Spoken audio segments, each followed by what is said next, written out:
It's just a screenshot of a previous partner event. This one's not going to look anything like this one. This was like some aqua partners, I don't know, whatever. But the general gist is the same. You are going to partner up with 4 different people, and you and each individual partner have milestones to complete. When you complete those milestones, you get rewards all the way until the end, and you get big rewards. If you finish all 4 of them, you get extra big rewards. So let's take a look at those rewards. I know most people just want to finish each one of their partners as quickly as possible, get all the rewards, and get that grand prize, right? Well, there's actually a strategy, and if you can get it to work and you can get your partners to work with you on it as well, you can make out big time on both the top bar, the sidebar, and the partner events. So let's talk about it. These partner events typically last for about 5 days. Every one of those days, you get a new sidebar event, and most of the time it's a new top bar event, or the top bar is like every other day. So if you want to maximize all of the rewards that you can earn during the partner events to win, or even just to complete the top bar and sidebar events, it's going to maximize your benefits. So let me go ahead and explain. Now, you don't have to agree with me. This is just my strategy and what I try to do. If you have another strategy, drop it in the comments and let me know. But let me go through what I try to typically do on these. And this is particularly very helpful to those of us who still do airplane mode, so listen up. A lot of this strategy will still be very helpful even if you don't use airplane mode. It's just maximizing the high roller boost with other dice earning events. I put together a little chart here because I'm a visual learner, so sometimes it's easier to see it visually. So my personal strategy is day 1, all I'm doing is collecting tokens. I am busting butt, working hard, collecting as many tokens as I can. Obviously, during this time, I'm contributing to the top bar and sidebar events. If I need a little extra help, I'll go ahead and start the strategy early, a day early. But if I'm already done with the top bar and the sidebar by the time I've collected a bunch of tokens, there's no need to get to that first vault on any of the partners because it has a high roller boost in it, and I don't want to pop that until I'm ready. Now, during this time, you can contribute to the partners and get past the level 1 or level 2, but just do not open that third vault. And if your partner contributes and hits that vault before you are ready, do not open it. Do not open it until you are ready. So you might be sitting there on it for a day or two sometimes, but do not open it until you are ready. So let's go ahead and talk about day 2 or day 3 now. This is where the strategy kind of gets difficult, and if it's hard to understand, let me know, but I'm going to try my best to explain it. And once again, this can be very helpful if you are actual friends with these people, or you can talk to them in some way so that you can strategize accordingly. Day 1, collect the tokens. Now here's where the strategy comes in. Sometimes your partners will have contributed a bunch, and maybe they've gotten to that first vault. Don't open it until day 2, and don't open it until you can possibly line up the top bar or the sidebar event with another high roller boost. This will maximize the high roller boost and how much time you're going to have with the high roller boost. And with that, the combined high roller boosts, you may be able to completely finish both your top bar and your sidebar event for the day. So then stop. Do not open another vault. Do not have another high roller boost pop. That is why it's very specific. Only open one of these at a time. All right, here's day 3. So on day 3, you need to contribute to the partner events so that your first partner that you opened the first vault with gets to the second one. Don't open it yet. Contribute to another partner, say partner number 2, and get to the first vault. Don't open it yet. As long as they're lined up, you can open them both at about the same time, and the high roller boost and the dice match will be going at the same time. So now that you've got partner number 1 and number 2 going and done, do not contribute to partner 3 and 4 unless you just want to get the first 2 out of the way. That's fine, but do not open it. So if your partner contributes and they hit that vault, don't open it. Do not open it until the next day.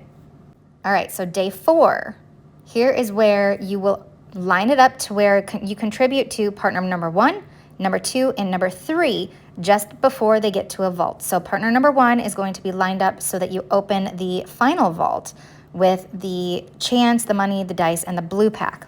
So contribute enough of the tokens to the partner wheel just to get them to before that. So 31,999 or whatever, just get them close. Partner number 2, I want you to do the same thing, but for the yellow vault with the roll match, the dice, and the pink pack.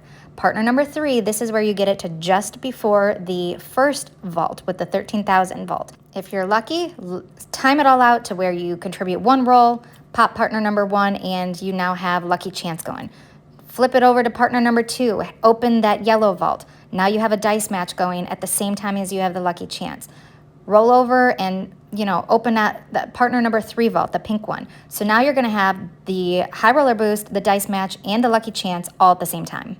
And if that's not big enough, if you're lucky enough and you can time it out just right to where you don't open any of these vaults until you almost have it lined up to where there's a high roller boost reward in the top bar or the sidebar. They usually don't do the high roller boost in the sidebar during the partner events, but if you can line it up with the top bar event, you can then have like a 20-minute high roller boost along with the others. So you will once again finish your top bar and your sidebar event, or at least most likely you will, on day number 3. So those are done. Wait until day number 5 till they all reset again.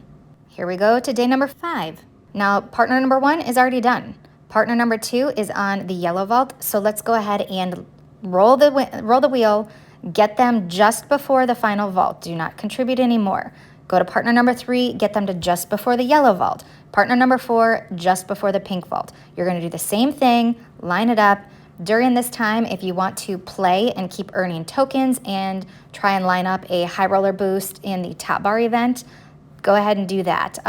This might be difficult again. The top bar is sometimes every other day. I don't know how they're going to play it, but if you can line it up with a high roller boost, it's going to be like the day before, like I said. If not, just wait until your sidebar event resets so that you have another chance to completely complete the sidebar because you earn, 2,500 or 1,300 dice with it. So when you're ready, contribute just enough to partner number 2, open that cactus vault. Flip it over to partner number 3, open that yellow vault.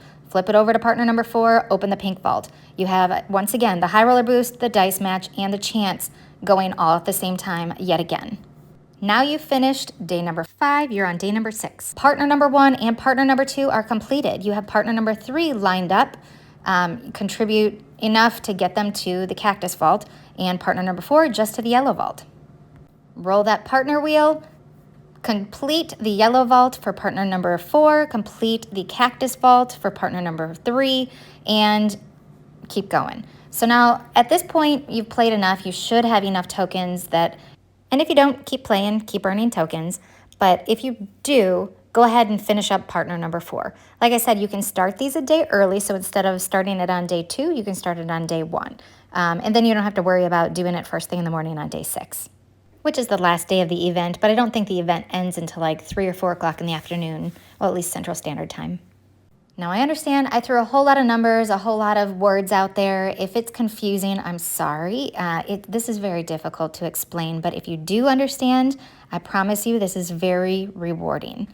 I usually manage to line up at least 2 or 3 of the partners. It's very difficult to get all 4 of them lined up perfectly to make this exact, perfect scenario work, but I can get close. Ideally, the most important one to try and line up with a top bar high roller boost is your 4th and final partner just before or just after you open that cactus vault.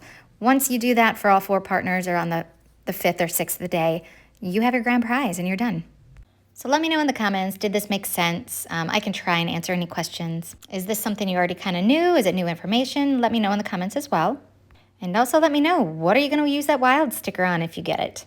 I'm almost completely gold locked once again for the 3rd time around, so I have no clue what I'm going to use this wild sticker on. I guess it kind of depends on what all I get in, maybe purple packs or blue packs, or who knows, maybe even a green pack along the way. Anyhow, thanks for watching. If you enjoy my content, give it a thumbs up, like the video, subscribe to my channel to stay in the know for all things Monopoly Go. Good luck, and until next time, bye!